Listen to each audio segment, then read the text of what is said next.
that are all going to be hopefully graduating nurse practitioner school.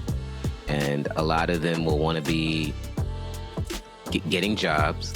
Some will try to be entrepreneurs in some way, shape, or form. But long story short, you should all become entrepreneurs. But nonetheless, they'll try to go and get credentialed, right? So now we'll have a lot of nurse practitioners trying to transition to nurse practitioners, and they have to go through all of these hurdles, hoops and bounds to get credentialed. And then we have a government that is possibly going to expand the Affordable Care Act. Not that I'm against it. I'm just saying this is what's going to happen. And we'll have more people in the system looking and seeking to get services, healthcare services, but we don't have the providers to take care of them. Because there's a flip side to this.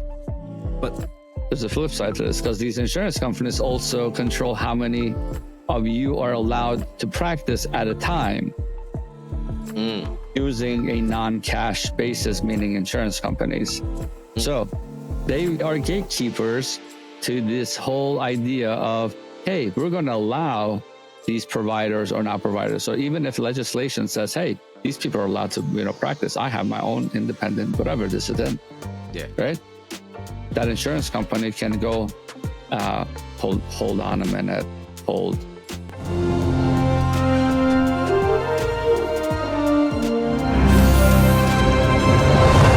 Wow, look at this place!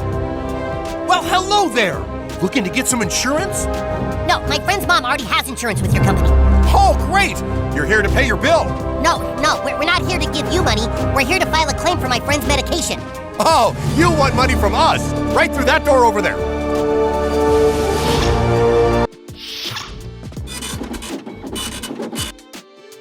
They're in control, essentially. Insurance companies control everything.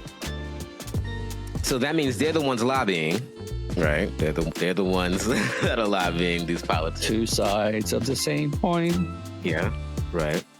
And this is why electing the right official is super important, because you're essentially helping out whoever's lobbying for who, essentially, right? So who are, and I don't know the answer to this because I haven't really dove really deep in this. I'm not sure if I should ask it, but I wonder who's lobbying for the Republicans, and I wonder who's lobbying for.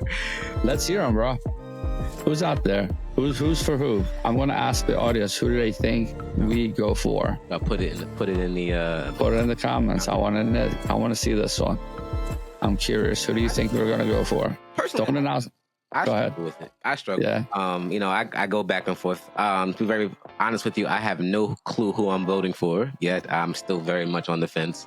But in terms of I like. Isn't that crazy? Me too. Really? Okay. Yeah, I'm still very much. I'm probably gonna put like a last minute like Hail Mary out there because I have no idea. No. I like certain aspects of the Affordable Care Act. I like that people have access to healthcare that didn't have it before. I mean, that is amazing, especially if you have a baby. You know how I feel about it. I think healthcare is a universal human right. Yes. Okay. It's a basic human right. Like that's like breathing and feeling safe. Walking past another human being, you feel like you're going to be safe. Walking past them, yes. Well, that includes healthcare. Because if it doesn't, then that person sneezes and bad things like COVID happen and then millions die. Yeah. So healthcare is a basic human right. You need to feel safe walking past another human being without restrictions. Okay, if you want to live in a civilized society, then if we put restrictions because of that, it's because of sheer danger, right? Like we need to understand the boundaries of our society and our humanity and what we're willing to give up and not give up and stuff like that. So I beg to differ a little bit. I don't think healthcare is a basic human right. I think healthcare is a privilege.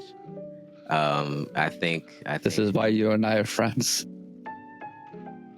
I really do. I think healthcare is a privilege. I think you have to work at it. I think anytime you give free healthcare to a society, that society has less incentive to take care of themselves and do things the way that. How? Well, preventative medicine, right? So, not even preventive medicine, preventative lifestyle habits.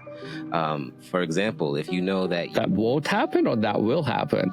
Because if you give everybody healthcare, that's the first thing that's going to happen. Because that's what we push for. no, if you give everybody health care, that means they have less incentives to take care of themselves, in my opinion. Why? Why? Well, let me break Because then we're teaching the wrong healthcare. we are teaching the wrong healthcare, in my opinion. Yes, we are. Why do I say this? Well, I'm so confused right now. let me Explain. Yes, I love this.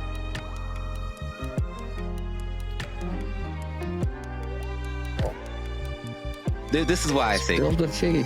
if we live in a society where processed foods and ultra processed foods are in abundance, right? So we have more processed foods than we have fruit stands, right? More processed foods than we have vegetable stands, right? What do we need to actually live the best lives that we possibly can on a biological basis? We need fruits, we need vegetables. We don't need ultra processed foods. So the reason why I say what I say is because if you are somebody who knows this, and unfortunately a lot of people don't know this, but if you're somebody who knows that, hey, if I eat ultra processed food, I'm going to get diabetes, I'm going to get heart disease, I'm going to get cancer, right? But if I'm somebody who says, all right, I know I'm going to get these things if I eat those things, if I eat those things, but I can go get a pill and possibly sustain my life even further, then what is society going to do? Well, I believe that's what they're doing now. They know that there are a lot of people that know these things are horrible. They know what sugar does. They all this data and study is out. You can go. Thank you, Ozempic and Wegovy. Brought to you by Ozempic. So my doctor says, I don't think you really need these drugs, Mrs. Stotch. They're more for people with morbid obesity. I was like, I have to be in a bikini on Wednesday. You can morbid obesity my ass. I heard most doctors will still prescribe the 10 milligram Zepbound shots. No, they're cracking down on those too because people with diabetes need it.